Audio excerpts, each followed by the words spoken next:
BNP, আচ্ছা আমি আগে পজিটিভ কিছু বলি, যে আমি 100 দিনের মধ্যে সরকারের কোন উদ্যোগগুলোকে আমার পজিটিভ মনে হয়েছে।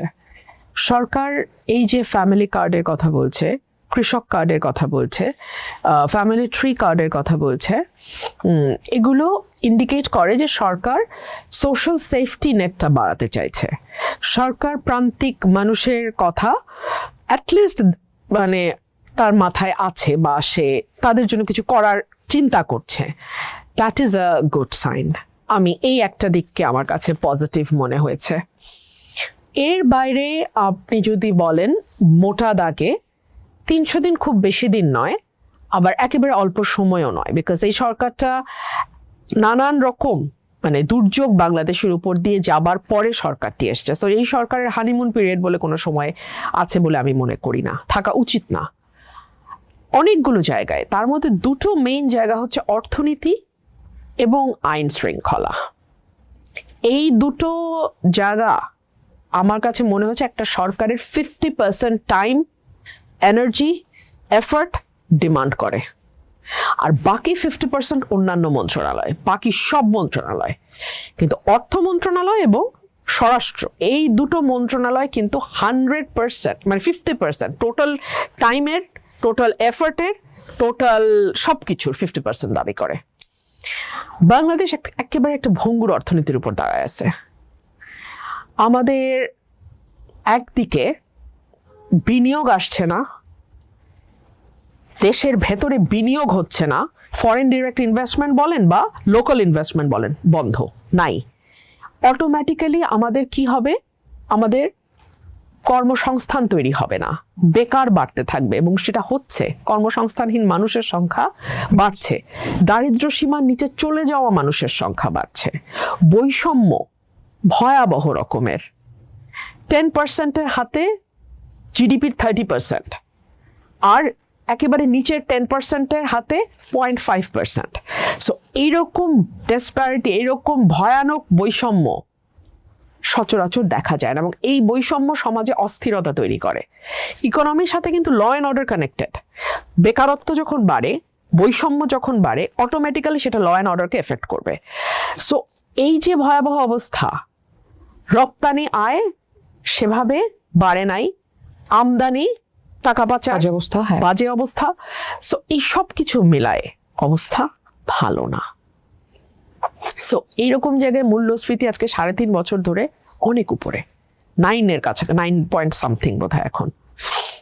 সো ভালো খবর নাই অর্থনীতিতে। অর্থনীতিতে ভালো খবর না থাকলে অটোমেটিক্যালি আনরেস্ট একটা তৈরি হয় সমাজে, অস্থিরতা তৈরি হয়, এবং সেটার একটা সুস্পষ্ট চিত্র আমরা দেখতে পাচ্ছি এখন। মানুষের মধ্যে ক্ষোভ, জিঘাংসা এবং এত ডেসপারেট অবস্থা মানুষের, এরকম কিন্তু আগে কখনো দেখি নাই। আপনি দেখেনি 1 মাসে 118, 120, 125 এক এক জায়গায় এক এক পরিসংখ্যান আসতেছে, শিশু ধর্ষণের শিকার হচ্ছে, এবং বেশিরভাগ ক্ষেত্রে বাচ্চাটাকে খুন করা হচ্ছে, মেরে ফেলা হচ্ছে। এর মধ্যে আবার আরেক মহল দাবি তুলছে শরিয়া আইন আনতে হবে। সমাজের এই অস্থিরতা তো একদিনে তৈরি হয় না, এটার পিছনে দীর্ঘদিনের নানান রকম বঞ্চনা, ক্ষুব্ধতা, বৈষম্য না পাওয়া, হ্যাভ আর হ্যাভ নটস এর মধ্যে আকাশ পাতাল পার্থক্য তৈরি হওয়া, আমাদের সমাজে এই যে দীর্ঘ সময় একটা বড় জনগোষ্ঠীকে দ্য আদার বা অপর করে রাখা, এবং এখন আবার সেই আদাররা পাওয়ার পরে তারা আবার আরেক পক্ষকে একেবারে এলিমিনেট করে দেওয়ার যেই চিন্তা, সবকিছু এখানে এফেক্ট করেছে। এবং আপনি যদি এটা নিয়ে কিন্তু একটা মানে রিসার্চ হতে পারে, একটা দীর্ঘ সময় নিয়ে এটা নিয়ে গবেষণা হতে পারে।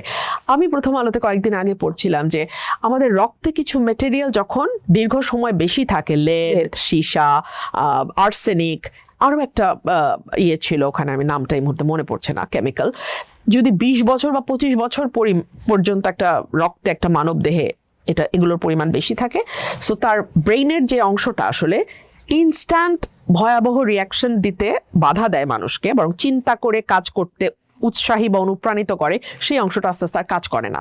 সো মানুষ হঠাৎ করে আবেগের বশবর্তী হয়। আবেগ বলতে সেটা সবসময় ভালো আবেগ না, মন্দ আবেগও আছে। ভয়াবহ একটা ঘটনা ঘটিয়ে ফেলে, ধর্ষণ করে ফেলে, খুন করে ফেলে, নৃশংসভাবে অত্যাচার করে একজন আরেকজনের উপরে, বাড়ি ভাঙে, আগুন দেয়, এরকম ভয়াবহ। এখানে সরকারের একটা সুযোগ তৈরি হয়েছিল নিজেকে জামাত থেকে বিচ্ছিন্ন করার, বা তারা যে মানে সংস্কৃতি, আমাদের কৃষ্টি কালচার, সিনেমা, গান, এগুলোকে লালন করে, ধারণ করে, অর্থাৎ মধ্যবিত্তের যে কালচার, সেটা যে বিএনপি সেটাকে রিপ্রেজেন্ট করছে। তাদের ভোট তো বিএনপি ঘরে গেছে, তাদের ভোট তো জামাতের ঘরে যায় নাই। বিএনপি তো তার সেই ভোটারদেরকেও হতাশ করেছে। আপনি যদি আদর্শগত দিক বাদ দেন, আপনি যদি কেবলমাত্র পলিটিক্যাল পার্টির ভোটের হিসাবের দিকে তাকান, এটাও তো বিএনপির একটা ভুল, যে বিএনপি একটা ভুল বার্তা দিয়েছে তার ভোটারদেরকে। কারণ বিএনপিকে এবার আমি জানি অনেক লিবারাল মানুষ ভোট দিয়েছে। আমি যদি এটাকে নিউ এজের কবির ভাইয়ের মতন বলি, নাকে রুমাল চাপা দিয়ে বিএনপিকে ভোট দিয়েছে, কিন্তু দিয়েছে তো, সেই মানুষগুলো তো হতাশ হয়েছে বিএনপির পারফরমেন্সে। এখানে তো বিএনপি নিজেকে আলাদা করতে পারতো জামাত থেকে। 21শে ফেব্রুয়ারি আমার উপর হামলা হয়েছে, বিএনপি উগ্রপন্থার উত্থান বন্ধ করতে পারছে না, বরং বিএনপি সারেন্ডার করছে। বিএনপি নিজেকে লিবারাল ফোর্সের প্রতিনিধিত্ব করে এই ইমেজ তৈরি করতে পারে নাই 3.5 মাসে। রাদার বিএনপি এখন ট্যাসিট বা দূরবর্তী উগ্রপন্থার একজন ধারক বাহক হিসেবে নিজেকে আবারও পরিচয় দিচ্ছে, প্রমাণ করছে। আমি এসেছিলাম একটা প্রতিজ্ঞা নিয়ে। আমার বাবা দেশ স্বাধীন করেছেন, বাংলাদেশকে স্বল্পোন্নত দেশে উন্নীত করেছেন। তার নামে এত বদনাম, এত মিথ্যা রটনা সকলের নামে। আমার মা, কামাল, জামাল, আমাদের কাউকে বাদ দেয়নি। এমনকি আওয়ামী লীগের নামে নৌকা মার্কায় ভোট দেওয়া যাবে না, অমুক সমুক নানা কথা। আমি সবগুলি জবাব দেব এবং বাংলাদেশকে উন্নত করে দেখাবো যে বাংলাদেশ বটমলেস বাস্কেট হয় নাই, বাংলাদেশ উন্নত দেশ হতে পারে। সেই প্রতিজ্ঞা নিয়ে আমার যাত্রা শুরু। প্রতি পদে পদে বাধা, বারবার মৃত্যুর মুখোমুখি, গুলি, বোমা, গ্রেনেড হামলা কিনা আমাকে মোকাবেলা করতে হয়েছে, কিন্তু আমি পিছিয়ে যাইনি। ইন্ডেমনিটি দিয়েছিল মোস্তাক, তারপর জিয়াউর রহমান আইন করে খুনিদেরকে বিভিন্ন দূতাবাসে চাকরি দিয়ে পুরস্কৃত করেছিল। আমার প্রতিজ্ঞা ছিল এই খুনিদের বিচার আমি করব। যুদ্ধাপরাধীদের বিচার জাতিপিতা শুরু করেছিলেন জিয়াউর রহমান, তাদের সবাইকে ছেড়ে দেয়, সে বিচার বন্ধ করে দেয়। আমি যুদ্ধাপরাধীদের বিচার করব। আমি কৃতজ্ঞতা জানাই বাংলাদেশ আওয়ামী লীগের প্রতিটি নেতা কর্মী এবং যারা প্রয়াত তাদের সকলের প্রতি। আমি কৃতজ্ঞতা জানাই বাংলাদেশের জনগণ, ভোটার বারবার আমাকে ভোট দিয়ে নির্বাচিত করেছে, তাদের সেবা করার সুযোগ দিয়েছে এবং আমি বাংলাদেশকে উন্নয়নশীল দেশের মর্যাদায় উন্নীত করেছিলাম। দুঃখী মানুষের মুখে হাসি ফুটিয়েছিলাম। বাংলাদেশে কোনো দুর্ভিক্ষ ছিল না, রোগে ধুকে ধুকে মানুষ পড়তো না, অন্তত চিকিৎসা পেত। ঘরের কাছে কমিউনিটি ক্লিনিকের মাধ্যমে চিকিৎসা সেবা নিয়ে যে 30 প্রকার ঔষধ দিয়ে মানুষকে সহযোগিতা করেছেন। আমার সময় কখনো টিকার অভাব হয় নাই, এভাবে অগণিত শিশু মারা যায়নি।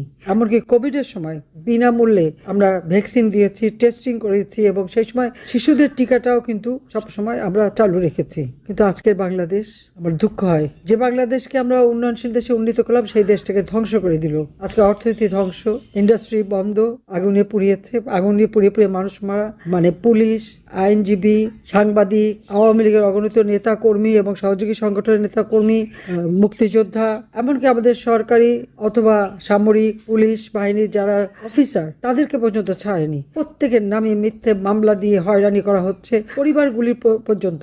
আওয়ামী লীগের একেবারে তৃণমূলের নেতাকর্মী, উপজেলা, ইউনিয়ন, ওয়ার্ড, এমনকি ইউনিটের নেতা কর্মীদেরও বাদ দেয়নি। এই ইউনুস সেন্টারে বসে সমস্ত নাম ঠিকানা নিয়ে প্রত্যেকটা মানুষের উপর অত্যাচার, নির্যাতন, জুলুম, হত্যা আর কি বিভৎসভাবে খুন করেছে একের পর এক। কিন্তু যারা এই ঘটনা ঘটিয়েছে তাদেরকে দায় মুক্তি অর্থাৎ ইন্ডেমনিটি দিয়েছে, তাদেরকে ইন্ডেমনিটি দিয়ে বিচারের হাত থেকে রক্ষা করে সমস্ত মামলা আওয়ামী লীগের নেতা কর্মীদের বিরুদ্ধে, যত জঙ্গি সন্ত্রাসী, যে জঙ্গি সন্ত্রাসী আমি বন্ধ করেছিলাম, মানুষের জীবনে শান্তি নিরাপত্তা দিয়েছিলাম, তাদেরকে ছেড়ে দিয়েছে। আজকে কারাগার ভর্তি আমার আওয়ামী লীগের নেতা কর্মী এবং এই অফিসারদের, তাদের উপর অকথ্য অত্যাচার। ছাত্রলীগ, যুবলীগ, যুব মহিলা লীগ, আওয়ামী লীগ, মহিলা আওয়ামী লীগ, আমাদের নেতাকর্মী যারা আছে তাদের উপর কারাগারে যে কি নির্মম নির্যাতন চালাচ্ছে, একের পর এক মৃত্যুর ঘটনা আমরা শুনতে পাচ্ছি। আর প্রতিনিয়ত মানুষ হত্যা, সংখ্যালঘুদের উপর চরম নির্যাতন। গত কয়েকদিন আগে এক পুরোহিত সেই কক্সেস বাজার কুরুস্কুল, সেখানে তাকে কিভাবে নির্মম ভাবে মেরে আগুন দিয়ে পোড়ালো। এবং এটা নতুন না, কবরের থেকে লাশ তুলে সেই মরা লাশের উপর অত্যাচার করে আগুন দিয়ে পোড়ানো, এটা কোন ধরনের কথা?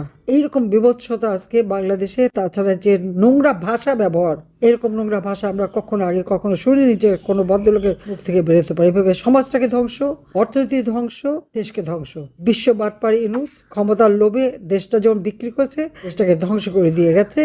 আর তারই পদাঙ্ক অনুসরণ করে আর এক গ্রেনেড হামলাকারী, অস্ত্র চোরা কারবারি, দুর্নীতিবাজ, যার দুর্নীতির জন্য FBI লোক সাক্ষী দিয়ে তাকে সাজা দেওয়া হয়েছে এবং তার মামলা যখন তুলে নেওয়া হয়, FBI অফিসার কিন্তু আপত্তিও জানিয়েছেন। সেই সাজাপ্রাপ্ত আসামি আর শ্রমিকের অর্থ আত্মসাৎকারী সাজাপ্রাপ্ত আসামি আমাদের দেশটাকে একেবারে ধ্বংস করে দিয়েছে। বাংলাদেশকে এখন উদ্ধার করতে হবে। আমি ভেবেছিলাম উন্নয়নশীল দেশ হয়ে গেছে, আমার দায়িত্ব শেষ, দারিদ্র্যের হার কমিয়েছি, প্রত্যেক ঘরে ঘরে বিদ্যুৎ দিয়েছি, মানুষের জীবন মান উন্নত করেছি। কিন্তু না, আজকে বাংলাদেশের মানুষ ধুকে ধুকে মরছে, হাজার হাজার শিশু মরছে। এভাবে বসে থাকা যায় না। আমাদেরকে সবাইকে সোচ্চার হতে হবে, এক হতে হবে এবং সবাইকে ঐক্যবদ্ধ হয়ে কাজ করে গণতন্ত্র ফিরিয়ে আনতে হবে, শিশুদের মৃত্যুর হাত থেকে বাঁচাতে হবে এবং যত বন্দী, রাজবন্দীদের মুক্তি দিতে হবে। কেন তারা মুক্তি পাবে না? মিথ্যা মামলা দিয়ে হয়রানি করা হচ্ছে। কাজে আজকে সারা বিশ্বে সোচ্চার করতে হবে যে রাজবন্দীদের মুক্তি চাই। তার জন্য দরকার হলে আন্দোলনের কর্মসূচি দিতে হবে, দেশকে আবার গড়ে তুলতে হবে। এই হায়নাদের হাত থেকে বাংলাদেশকে রক্ষা করে বাংলাদেশের মানুষের জীবনের শান্তি, নিরাপত্তা, এটা আমাদের নিশ্চিত করতে হবে। এবং ইনশাল্লাহ আমি আছি আপনাদের পাশে, দেশের মানুষের পাশে আছি। আমি শুধু এইটুকুই বলতে পারি, কারণ হারাবার তো কিছু নেই। 32 নম্বর স্মৃতি সেটা ধ্বংস করে দিয়েছে, আর আমাদের কোনো কিছুই নাই, সব লুটপাট। কাজে আমার আওয়ামী লীগ নেতা কর্মীরা যেখানে সব হারিয়েছে, সেখানে আমাদের এর জন্য কোনো দুঃখ নেই। আর যেহেতু কিছু হারাবার নাই, পাবারও নাই, শুধু দেশের মানুষের ভাগ্য আবার পরিবর্তন করবো ইনশাল্লাহ। আজকের দিন আমি সেই প্রতিজ্ঞায় নিচ্ছি যে জাতির পিতার আদর্শ বাস্তবায়ন করে এই বাংলাদেশকে 2041 সালের মধ্যে স্মার্ট বাংলাদেশ হিসেবে ইনশাল্লাহ গড়ে তুলবো। সবাইকে ধন্যবাদ জানাচ্ছি, আপনারা ভালো থাকেন। এবং আমি প্রবাসীদের ধন্যবাদ জানাই যে এই দুঃসময় আপনারা আমাদের মানুষের পাশে দাঁড়িয়েছেন। তারপরে প্রবাসী হিসেবেও আপনাদের মামলা মোকদ্দমা সেটাও চলছে, কোনো নিয়ম টিয়ম নাই বাংলাদেশে, আইনের শাসন নাই। মানে হাইকোর্টে যদি অস্ত্র দিয়ে যদি চিফ জাস্টিসকে বের করে দেওয়া হয়, 29 জন জজকে যদি পদত্যাগ করানো হয়, আর যা হুকুম দেবে তাই হবে, সেটাই হচ্ছে রায়, এটা বোধহয় বিদেশিরা চিন্তাই করতে পারে না, প্রবাসী তারা কেউই ভাবতে পারে না, কোনো দেশ ভাবতে পারে না। এটা একটা মানে বিচার বিভাগের এইরকম অধঃপতন, এটা বোধহয় কারো ধারণার বাইরে। কিন্তু এই জায়গা থেকে আবার আইনের শাসন প্রতিষ্ঠা করতে হবে, দেশের মানুষের ভাগ্য করতে হবে, এটাই আমাদের প্রতিজ্ঞা। আজকের দিনে আমি এটাই প্রতিজ্ঞা নিচ্ছি যে এই বাংলাদেশকে হায়নাদের হাত থেকে মুক্ত করে দেশের মানুষের জীবনের শান্তি, নিরাপত্তা, অর্থনৈতিক সমৃদ্ধি আমরা ফিরিয়ে আনবো ইনশাল্লাহ। সবাইকে ধন্যবাদ। জয় বাংলা, জয় বঙ্গবন্ধু, বাংলাদেশ, খোদা হাফেজ।